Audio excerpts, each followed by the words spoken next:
حافظ صاحب آپ ایک کہتے ہیں کہ مولانا صاحب ایک اصول کی بات کر رہے ہیں، آئینی اقدار کی، لیکن یہ بارہا ان کے بارے میں وہ جو تاثر کسی حد تک تو قائم ہوتا ہی ہوگا جو جب کہتے ہیں کہ مولانا اس بات پر نہ آئے کہ دوبارہ ڈیل کر کے اور پریشر بنا کر سسٹم کے اندر گھس کر فائدہ اٹھا لیں۔ میری بات سنیں نا، میں نے بات پوری نہیں کی.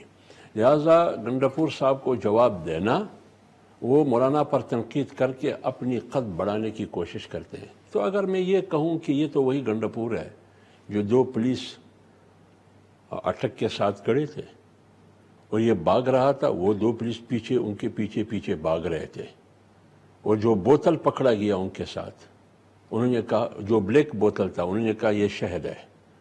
یہ تو وہی گنڈاپور ہے نا. بات یہ ہے کہ میں اس قسم کی بے وزن بات نہیں کرتا، نہ اس کا میں جواب دیتا ہوں.